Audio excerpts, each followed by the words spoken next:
সুপ্রিয়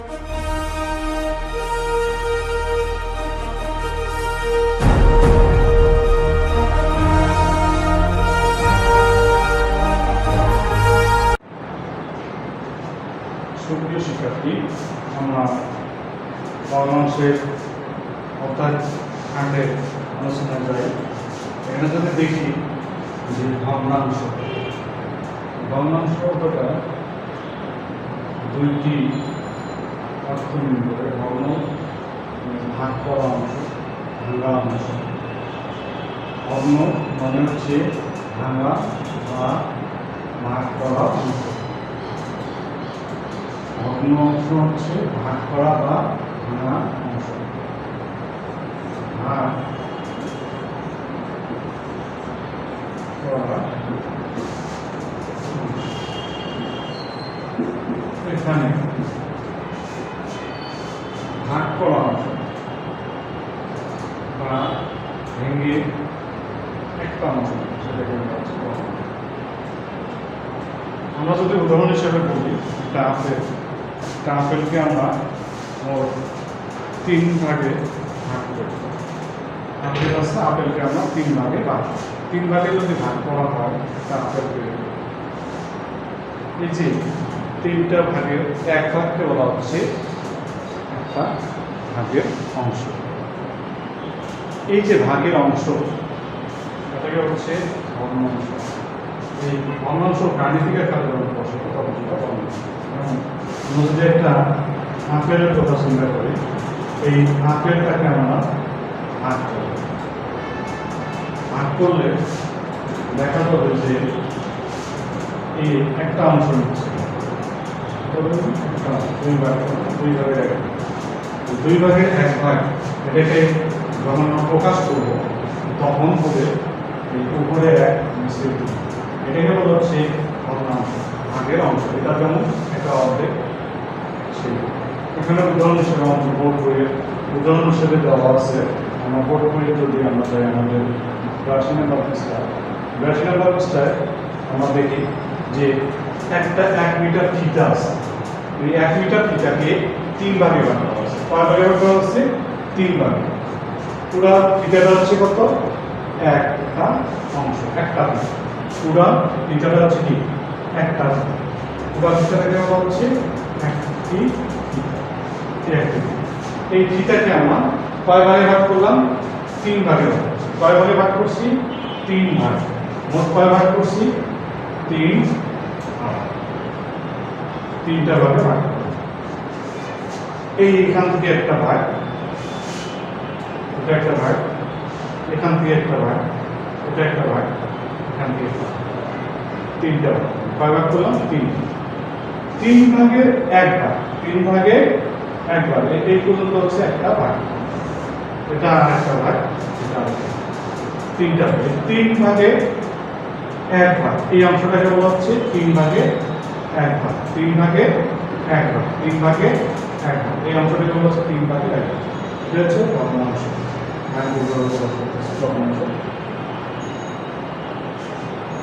যদি পূর্ণ একটা জিনিসের একটা অংশ নেওয়া হয়, সেটাই হচ্ছে এই ভগ্নাংশের অংশ। এখানে আমরা ফিতাটা তাহলে কি করলাম? 3 ভাগ করব। যত ভাগ করব তত সংখ্যা নিচে লিখব। যদি ফিতাকে 4 ভাগ করতাম তাহলে নিচে লিখতাম 4। যদি 5 ভাগ করতাম নিচে লিখব 5। যদি 6 ভাগ করি নিচে লিখব 6। এই হলো লেখার সিস্টেম। এখন এই নিচে যে যত ভাগ করতেছি সেটা নিচে লিখতেছি, এটাকে বলা হয় হর। এটাকে বলা হচ্ছে হর। নিচের সব সংখ্যাকে বলা হচ্ছে হর। 5 হর, 6 হর। ঠিক আছে? তাহলে আমরা কি বুঝলাম? যত ভাগ করব তত সংখ্যাটা নিচে লিখব আর উপরে আসতেছি। এখন এই যে 3 ভাগ করলাম, 3 ভাগ করে ফিতাটাকে 3 ভাগের 1 ভাগ আনলাম। কয় ভাগ দিলাম? 3 ভাগের 1 ভাগ। 3 ভাগের 1 ভাগ। 3টা ভাগ করছি। কয় ভাগ করছি? 3 ভাগ করে 1 ভাগ দিলাম। এই যে 3 ভাগের 1 ভাগ দিলাম, এই সংখ্যাটা দ্বারা বোঝায় যে একটা জিনিসকে 3 ভাগ করছি, 3 ভাগের 1 ভাগ করছি। এই যত ভাগ নিছি তত এটাকে বলা হচ্ছে লব। উপরের সংখ্যাটাকে বলা হচ্ছে লব। 3 ভাগ করে কয় ভাগ নিছি? 1 ভাগ নিছি, এটা হচ্ছে। অনুরূপভাবে আমরা যদি চিন্তা করি একটা আপেলকে 4 ভাগ করছি, 4 ভাগ করে 4 ভাগের 3 ভাগ, 4টা টুকরা করলাম একটা আপেলকে। আবার ভালো করে মনে শুনি, একটা আপেলকে 4টি টুকরা করলাম, 4টা ভাগে ভাগ করলাম। এখন যদি 4 ভাগে ভাগ করি, তার মধ্যে 3 ভাগ আমি নিয়ে নেব। কয় ভাগ নেব? 3 ভাগ। 3 ভাগ আমি নেব। 4 ভাগ করছি একটা আপেলকে, করে 3 ভাগ নিব। 4 ভাগে 3 ভাগ আছে। এইভাবে প্রকাশ করব। এই উপর সংখ্যাটাকে বলা হচ্ছে লব। তাহলে একটা আপেলকে কয় ভাগ করলাম? 4 ভাগ করলাম। 4 ভাগ করে কয় ভাগ নিলাম? 3 ভাগ। 4 ভাগে 3 ভাগ হচ্ছে এইভাবে লেখা। 4 ভাগে 2 ভাগ লিখে নেব, তাহলে এখানে 2। 4 ভাগের 1 ভাগ নেব, তাহলে এখানে 1। এইভাবে প্রকাশ করব। এই যে এই অংশকে এখানে ফিতার কথা বলা হয়েছে বইয়ের যে অংশ, এই অংশকে 1 মিটারে 1/3 বলা হয়। তো যে 3-এর 1 কথায় আমরা যদি যেমন সংখ্যায় এইভাবে লিখি, কিন্তু কথায় লিখবো তখন লিখবো 1/3। 1/3। এই কথাগুলো একটু মনে রাখবেন। 1/3 মিন এই জিনিসটাকে বোঝাচ্ছে। 1/3 বলতে 3 ভাগের 1 ভাগকে বোঝায়। এটা হচ্ছে সংখ্যা, এটা হচ্ছে কথা। একটা হচ্ছে সংখ্যা, একটা কথা। তারপরে আমরা দেখি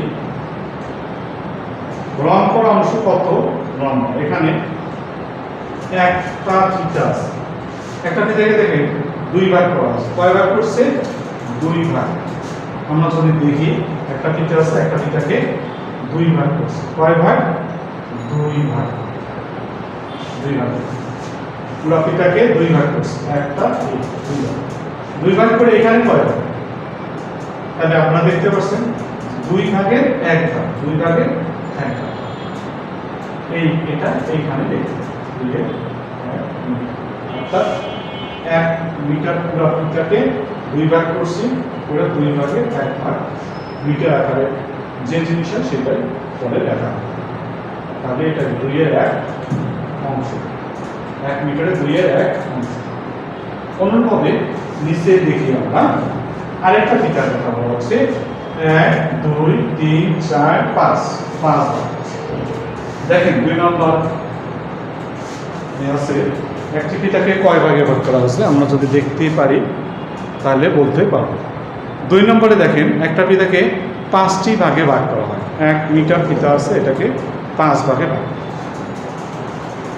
5 ভাগে ভাগ করে যদি কয় ভাগে ভাগ করে? 5 ভাগ। তাহলে আমরা একটু আগে জানলাম যত ভাগ করব তত নিচে নেব। যত ভাগ করব তত নিচে নেব। তাহলে রং করা আছে কত অংশ? 1 অংশ। 5 ভাগের 1 ভাগ। অংশ বা ভাগ একই কথা, একটু খেয়াল রাখবেন। অংশ বা ভাগ একই কথা। তাহলে কয় ভাগ করলাম? 5 ভাগ। রং করা আছে কয় ভাগ? 1 ভাগ। তাহলে যত ভাগ রং করা আছে, যদি প্রশ্ন করা হয় যে কত ভাগের কত ভাগ রং করা আছে, তাহলে দেখলাম গুণে 5টা ভাগ করা আছে। রং করা আছে কত? 1 ভাগ। 5 ভাগের 1। তাহলে 5-এর 1 এখানে লিখব, নিচে 5 করে 1। এটি হচ্ছে ভগ্নাংশের লেখার নিয়ম। এরপরে আসি নিচে আমরা যাই আরেকটা অঙ্কে বলতেছি যে 4-এর 1 অংশ রং করি। 4-এর 1 অংশ যদি আমরা রং করি তাহলে আমরা কি করব? সবুজ রং করব। 4-এর 1 অংশ রং। তাহলে 1 2 3 4 4টে ভাগ করা আছে। তাহলে এখানে নিঃসন্দেহে বলা আছে 4 ভাগ। তাহলে ঠিক আছে আমাদের দেখার জন্য। এবং 1 অংশ রং করতে হবে। 4 ভাগের 1 ভাগ আর 4-এর 1 অংশ। আবারও বলি ভাগ এবং অংশ এক করব।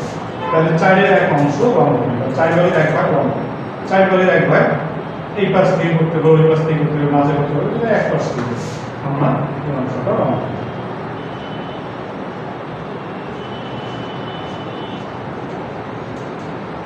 ইনস্ট্যান্ট কই? হ্যাঁ স্ট্যান্ড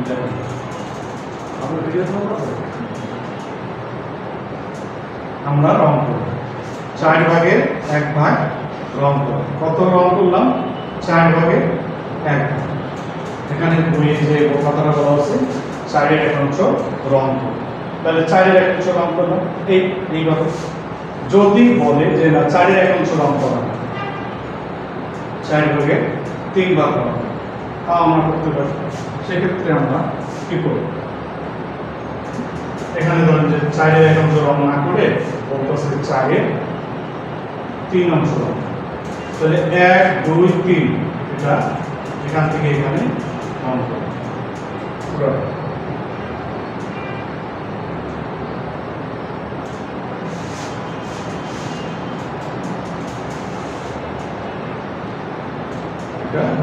ভালো করে রং করবেন আপনারা। আমি একটু দেখাচ্ছি জাস্ট। 3.5 অংশ যদি বলে যে না 3.5 অংশ না 3.5 অংশ, তাহলে এই পর্যন্ত রং করবে। 4-এর 1 অংশ তাহলে এই পর্যন্ত রং করবে। তাহলে এখানে কত? এই অংশটা হচ্ছে 4-এর 1 অংশ। এইটুকু করে 4-এর 1 অংশ। আবার এইটুকু হচ্ছে 4-এর 1। আবার এইটুকু কি? এইটুকু হচ্ছে আবার 4-এর 1 অংশ। আবার এইটুকু কি? এটা হচ্ছে 4-এর 1। এই যে 4-এর 1 অংশ, এই যে 4-এর 1 অংশ, দুইটা যদি করি তাহলে 4-এর 2 অংশ, 4 ভাগের 2 অংশ, 4-এর 2 অংশ, 4 ভাগের 2 ভাগ। এই 1 ভাগ, এই 1 ভাগ, মোট কয় ভাগ করছি? 4 ভাগ, মোট 4 ভাগ করছি। এখানে একটা অংশ, এখানে একটা অংশ, দুইটা অংশ। এইটা যদি আমরা হিসাব করি তাহলে দেখেন যোগের নিয়মটা এখান থেকে আমরা শিখতে পারি। কিভাবে? আবারও দেখে নিই যে 4-এর 1 অংশ, এই একটা অংশ, এই একটা অংশ। আমরা 4-এর 1 অংশ, এই যে 4-এর 1 অংশ নিলাম, এর সঙ্গে যোগ করব। আবার 4-এর 1 অংশ, 4-এর 1 অংশ, 4-এর 1 অংশ, এটা যোগ করলে আমরা কিভাবে করবো সেটা পরে দেখতেছি। আপাতত দেখি 4 ভাগ করছি আমরা, পিতাটাকে কত করছি আমরা? 4 ভাগ। এরপরে কত? এই একটা ভাগ, এই একটা ভাগ, দুইটা ভাগ। তাহলে এই যে প্রকাশ করলাম 4-2।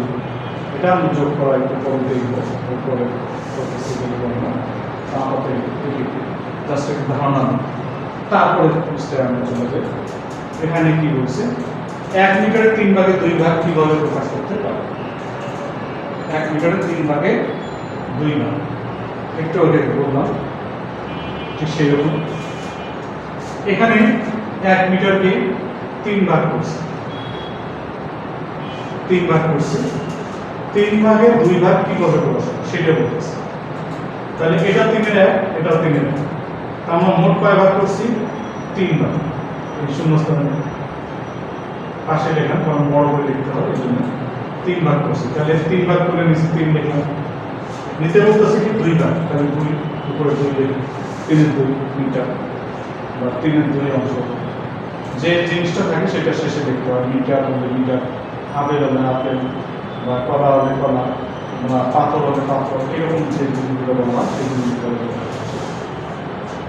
এখন 3-এর 2 অংশ, তাহলে আমরা নিচে বুঝছি 2টি 3-এর 1 অংশ, কাজে 2টি 3-এর 1 অংশ, এই একটা অংশ, এই একটা অংশ, 3 ভাগে 2 ভাগ। এই একটা অংশ, এই একটা অংশ মানে 2টা। এখানে আরেকটা কথা বলছে 1 মিটারের সমান 3 টুকরা, 2টিকে 1 মিটারের 2/3 বলা হয়। এখানে আরেকটা যদি বলা হয় 2/3 লেখো, অঙ্কে লেখো, তাহলে এটাকে 2/3 এটাকে 2/3। আমরা যখন সংখ্যায় 11 বা 12 সংখ্যাটাকে আমরা কথায় লিখি বানান করে, ঠিক সেই রকম ধরুন 10 একটা শব্দ, 10 একটা শব্দ সংখ্যা, 10 একটা সংখ্যা, এটাকে আমরা অঙ্কে লিখি, কথায় লিখি কি 10 আর 10। এখানে ঠিক সেই রকম, এটা হচ্ছে অঙ্কে, এটা হচ্ছে কথা। 2/3 পরিকল্পনা আছে, 2/3 নিচের কোন 2/3, তাহলে এটা হচ্ছে 2/3। এরকম।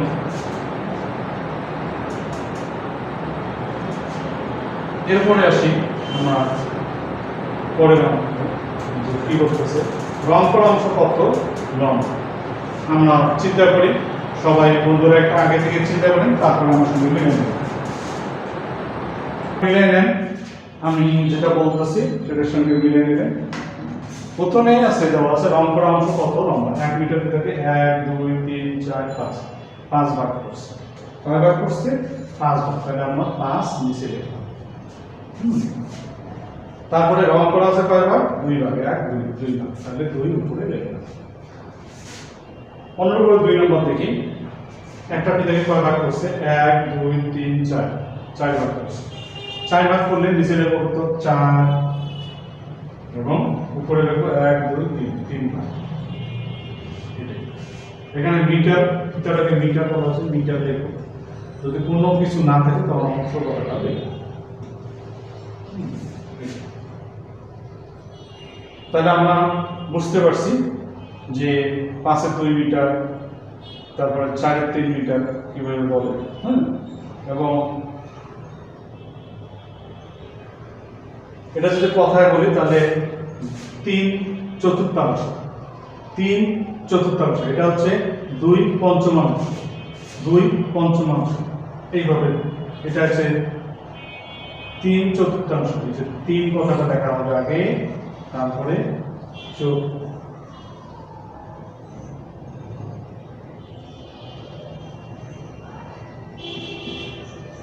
এইভাবে চতুর্থ যোগ অংশ, চতুর্থাংশ। এরকম 2/5, পঞ্চমের সঙ্গে অংশ কথা বলা যাবে, পঞ্চম অংশ, 2/5 এইভাবে কথায় দেখা। তো আমরা পরে আরেকটু দেখে নিই। এখানে আছে রং করি, 5/3 রং করি। 5/3 যদি আমরা মিলে নেব। আমি যেগুলো করে দিচ্ছি সেগুলোর সঙ্গে মিলে নেবেন। আগে আপনারা নিজে চিন্তা করবেন, তারপরে গুলো দেখে নেবেন। 5/3 1 2 3 4 5 5 ভাগ। তারপরে 3 অংশ করতেছে 1 2 3। তাহলে এখান থেকে শুরু করে এই পর্যন্ত রং। তাহলে হয়ে গেল। তারপরে 8 5 অংশ রং করি, 1 2 3 4 5 6 7 8। 8 5 1 2 3 4 5 এইভাবে 5টা অংশ আমরা রং করি। 8 5 অংশ রং।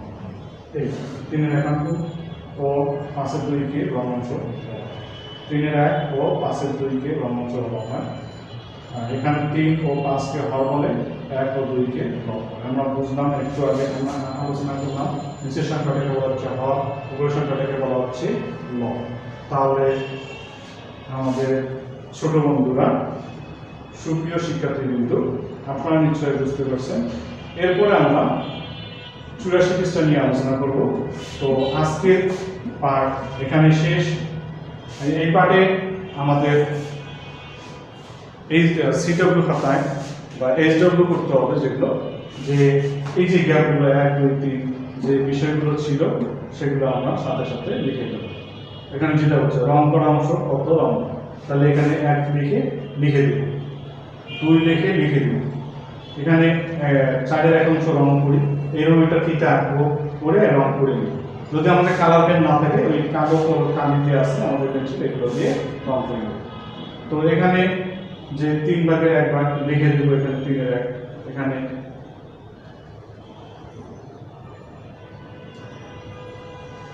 এখানে বলছে যে 1 মিটার 3 এর 2 ভাগ কিভাবে প্রকাশ করে সেটা লিখবো। তাহলে এখানে